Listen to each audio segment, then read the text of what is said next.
ডিমের পোলাও বা ডিমের বিরিয়ানি রেসিপি এর আগে কিন্তু আমি আপনাদের সাথে অলরেডি শেয়ার করেছি, বাট আজকে যে রেসিপিটা আমি আপনাদের বানিয়ে দেখাবো সেটা বাকি সব রেসিপির থেকে একদম আলাদা। কারণ রেসিপির মধ্যে থাকবে খুবই কম উপকরণ আর বানানোর প্রসেসটাও হবে খুবই সহজ। তাহলে চলুন আর দেরি না করে রেসিপিটা শুরু করা যাক।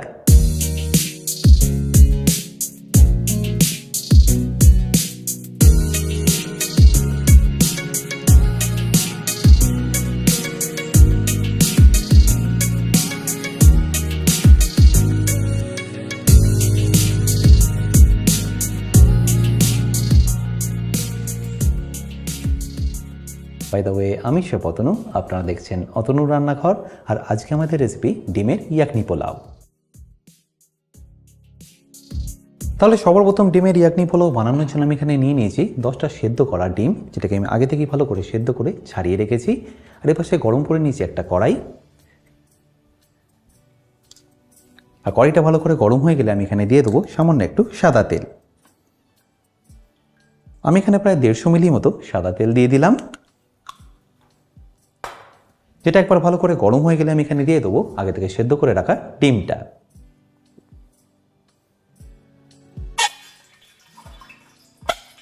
যেহেতু পাত্রটা আগে গরম ছিল তাই তেলটা গরম হতে একদমই সময় লাগেনি, সঙ্গে সঙ্গেই হয়ে গেছে গরম। আর ডিমটা দেওয়ার পরে এর মধ্যে দিয়ে দিন সামান্য একটু নুন। এছাড়া আপনাদের কিন্তু এর মধ্যে আর আলাদা করে কিছু অ্যাড করতে হবে না। এবার ফ্লেমটাকে লো রেখে এটাকে হালকা একটু ভেজে নিন। ডিমটা এইভাবে ভেজে নেওয়ার কারণে দেখবেন ডিমের ওপরে যে লেয়ারটা আছে সেটা একটু হার্ড হয়ে যাবে, যেটা পোলাওটা বানানোর পরে খেতে দেখবেন দারুণ সুন্দর লাগবে। আর যখনই দেখবেন এইভাবে একটু হালকা কালার চলে আসবে তখন এটাকে তুলে নিন।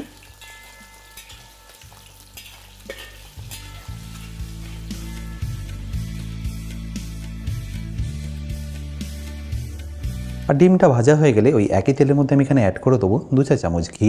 আর তারপর তেলের ঘিটা যখনই ভালো করে গরম হয়ে যাবে তখন এখানে দিয়ে দিন স্লাইস করা পেঁয়াজ। আমি এখানে 1 কেজি চালের জন্য দিয়ে দিলাম 3টে পেঁয়াজকে ভালো করে স্লাইস করে কেটে নিয়ে, যেটা ওজন হবে ধরে নিন মোটামুটি 150 গ্রাম। ব্যাস, এবার এটাকে আমি ভালো করে ভেজে নেবো। আর এটা আপনাদের ততক্ষণ ভাজতে হবে যতক্ষণ এটা একদম লাল লাল হয়ে ভাজা হয়ে আসছে।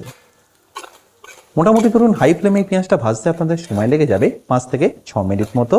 বাট এটা মাথায় রাখতে হবে পেঁয়াজটা কিন্তু আপনাদের একদম লাল লাল করে ভেজে নিতে হবে, নাহলে টেস্টটা কিন্তু আপনারা পারফেক্টলি পাবেন না।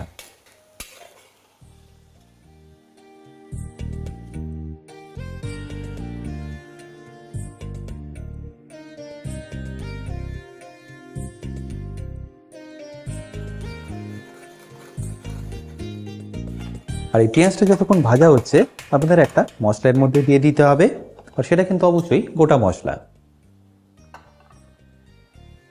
আর এই গোটা মশলাটাকে আমি কিন্তু আগে থেকেই ভালো করে সাজিয়ে রেখেছি আপনাদের দেখানোর সুবিধার্থে। আর গোটা মশলার মধ্যে আমি এখানে নিয়ে নিয়েছি 4 থেকে 5টা ছোট এলাচ, 2টো স্টার ফুল বা স্টার আনিস, তারই সাথে নিয়ে নিয়েছি 1/2 চা চামচ শাহি জিরে, একটা বড় এলাচ, এরপর লাগবে 1 চা চামচ গোলমরিচ, তারই সাথে একটা তেজপাতা, কয়েকটা টুকরো দারচিনি, আর সবশেষে একটা জাবিত্রি। আর এবছর দেখুন পেঁয়াজটা কিন্তু এখন বেশ অনেকটাই লাল লাল হয়ে ভাজা হয়ে গেছে।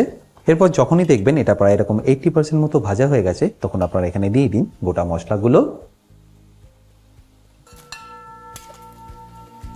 তারপরে গোটা মশলাগুলোকে পেঁয়াজের সাথে ভালো করে একবার মিশিয়ে নিন।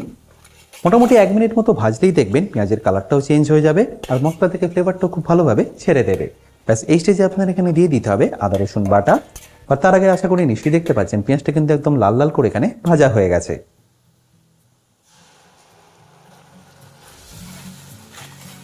আমি এখানে টোটাল 2 বড় চা চামচ আদা রসুন বাটা অ্যাড করলাম, যেটাকে এবার ভালো করে মিশিয়ে নেবো যতক্ষণ এর কাঁচা গন্ধটা একদম চলে যাচ্ছে। আর এরপর এর কাঁচা গন্ধটা যখনই চলে যাবে তখন এখানে দিয়ে দিন কাঁচা লঙ্কা ঝালের জন্য, আর তারই সাথে দিয়ে দিন কিছু গুঁড়ো মশলা। আর গুঁড়ো মশলার মধ্যে আমি এখানে দিয়ে দিচ্ছি 1 চা চামচ জিরে গুঁড়ো, আর তারই সাথে 2 চা চামচ ধনে গুঁড়ো।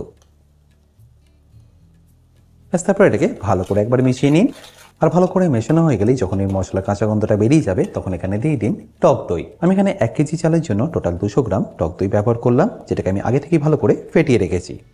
আর টক দইটা দেওয়ার সাথে সাথে ফ্লেমটাকে আপনারা একদম লো করে দেবেন, আর তারপর এটাকে ভালো করে একবার এইভাবে মিশিয়ে নেবেন, তা নাহলে কিন্তু এটা ফেটে যাওয়ার একটা সম্ভাবনা থাকে। আর টক দইটা দিয়ে মোটামুটি আপনাদের 2 থেকে 3 মিনিট এইভাবেই একদম স্লো ফ্লেমে ভালো করে মিশিয়ে নিতে হবে। আর এই স্টেজে আপনাদের দিয়ে দিতে হবে স্বাদ মতো নুন। নুনটা কিন্তু আপনাদের এই স্টেজে একটু চড়া রাখতে হবে, তাহলে দেখবেন পোলাওর সাথে এটা পরে পারফেক্টলি অ্যাডজাস্ট হয়ে যাবে। আর নুন দেওয়ার পরে আমি এখানে দিয়ে দেবো অল্প একটু ধনেপাতা। তারপর সেটাকে এর সাথে ভালো করে একবার মিশিয়ে নেব। যখনই দেখবেন দই থেকে এইভাবে তেলটা ছেড়ে দিয়েছে আর ঘিটা ছেড়ে দিয়েছে, তার মানে বুঝবেন মশলাটা এখানে কিন্তু এখন পারফেক্টলি রেডি। এবার আমি এর মধ্যে চালটাও দিয়ে দেবো, বাট তার আগে আমি এর মধ্যে দিয়ে দিচ্ছি দইয়ের টকটা ব্যালেন্স করার জন্য অল্প একটু চিনি। তারপর আবার এটাকে ভালো করে মিশিয়ে নেব। আর চিনিটা দিয়ে একবার ভালো করে মিশিয়ে নিয়ে আমি এখানে দিয়ে দেবো আগে থেকে ভিজিয়ে রাখা চাল। আমি এখানে 1 কেজি বাসমতি চাল আগে থেকে ভালো করে ভিজিয়ে রেখেছিলাম, সেটাই এখানে পুরোটা অ্যাড করে দিচ্ছি।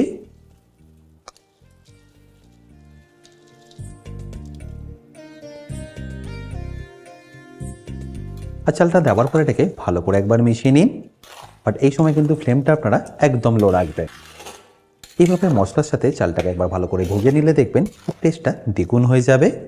আর এটা কিন্তু আপনাদের খুব বেশিক্ষণ মেশাতে লাগবে না, জাস্ট 30 থেকে 40 সেকেন্ড একবার ভালো করে মিশিয়ে নিয়ে দিয়ে দিন এখানে পরিমাণ মতো দুধ। আমি এখানে 1 কেজি চালের জন্য দিয়ে দেবো 300 মিলি দুধ, আর তারই সাথে 1.7 লিটার জল। আর জলটা দেওয়ার পরে ফ্লেমটাকে আপনারা একদম হাই করে দিন, আর তারপর ভালো করে এটাকে মিশিয়ে নিন। আশা করি জলের কোয়ান্টিটিটা বুঝতে আপনাদের কোনো রকম অসুবিধা হয়নি। 1 কেজি চালের জন্য আপনাদের লাগবে 2 লিটার জল, এর মধ্যে আমি 300 মিলি দিয়ে দিয়েছি দুধ আর 1.7 লিটার দিয়ে দিয়েছি জল। ব্যাস, এবার এটাকে একদম হাই ফ্লেমে আপনারা কুক করুন যতক্ষণ না চালটা 70% মতো কুক হয়ে যাচ্ছে।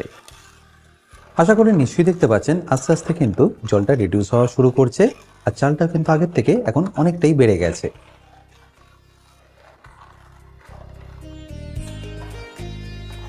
দেখুন রাইসটা এখানে কিন্তু প্রায় এখন 70% মতো অলরেডি কুক হয়ে গেছে। ব্যাস, এই স্টেজে আমি এখানে দিয়ে দেবো ডিমগুলো। বাট তার আগে দেখুন আমি এখানে একটা চাটু অলরেডি হাঁড়ির নিচে বসিয়ে দিয়েছি দম দেওয়ার জন্য। এবার একে একে আমি ডিমগুলোকে এর মধ্যে সাজিয়ে দেবো।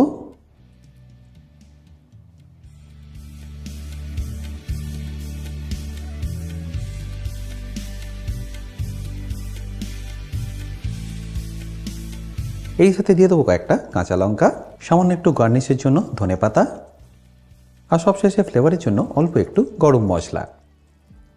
চাইলে এখানে আপনারা অল্প একটু কেওড়া জলও কিন্তু ব্যবহার করতে পারেন, বাট এটা একদমই অপশনাল। ব্যাস, তারপর এটাকে সিলভার ফয়েল দিয়ে আমি ভালো করে ঢেকে দেবো।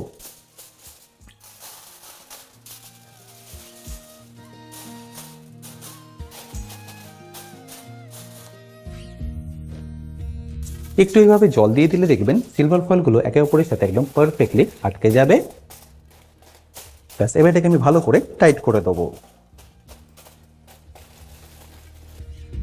আর ভালো করে মোড়া হয়ে গেলে এটাকে দমে বসিয়ে দিন 10 মিনিটের জন্য। প্রথমে ফ্লেমটা 5 মিনিট আপনারা একদম হাই রাখবেন, তারপর 5 মিনিট হয়ে গেলে ফ্লেমটাকে লো করে কুক করে নেবেন আরও 5 মিনিটের জন্য। আচ্ছা, এখানে বলে রাখি আপনারা যারা এখনও আমার অতনু রান্নাঘরের অ্যাডভান্স কুকিং কোর্সটা নেননি তারা নিয়ে নিতে পারেন আমার নিজস্ব ওয়েবসাইট www.otonurannakar.com থেকে। এই কোর্সটা মেনলি রেস্টুরেন্ট স্টাইল খাবারের ওপর। রেস্টুরেন্টে কি গ্রেভি বা কি সস বানিয়ে রাখে যার জন্য আপনাদের 10 থেকে 15 মিনিটের মধ্যেই এই খাবারটা পরিবেশন করতে পারে, সেই সব কিছু আমি শিখেছি এই অ্যাডভান্স কুকিং কোর্সে। এই কোর্সের লিঙ্ক আমি যদিও ডিসক্রিপশন বক্সে দিয়ে রেখেছি, তাও বলে রাখি কিনতে যদি আপনাদের কোনো রকম অসুবিধা হয় আমার সাথে এই হেল্পলাইনে যোগাযোগ করতে পারেন। আর 10 মিনিট পরে যখনই দেখবেন এইভাবে ভাপটা বেরোবে তখন গ্যাসটাকে অফ করে দিন, আর এইভাবে রেখে দিন আরও 10 মিনিটের জন্য রেস্টিংয়ে। আমি এখানে এটাকে সিলভার ফয়েল দিয়ে ঢাকা দিয়ে দিলাম, আপনাদের কাছে যদি ঢাকনা থাকে সেটা দিয়ে আপনারা ইজিলি এটাকে ঢেকে দিতে পারেন। আচ্ছা, এখানে বলে রাখি আপনারা যারা অতনু রান্না করে ইউটেন্সিলগুলো কিনে নিতে চাইছেন লিঙ্ক আমি ডেসক্রিপশন বক্সে দিয়ে রেখেছি, অ্যামাজন থেকে সেটা আপনারা ইজিলি কিনে নিতে পারবেন। এবার ফাইনালি 10 মিনিট রেস্টিংয়ে রাখার পরে আমি এটাকে আপনাদের খুলেও দেখাচ্ছি।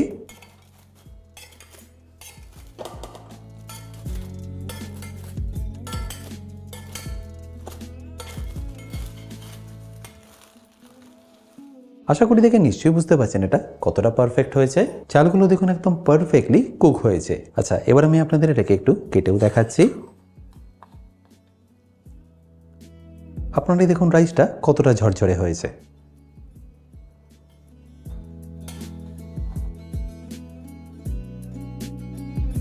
আচ্ছা, এবার এটা আপনারা গরম গরম পরিবেশন করুন রায়তার সাথে।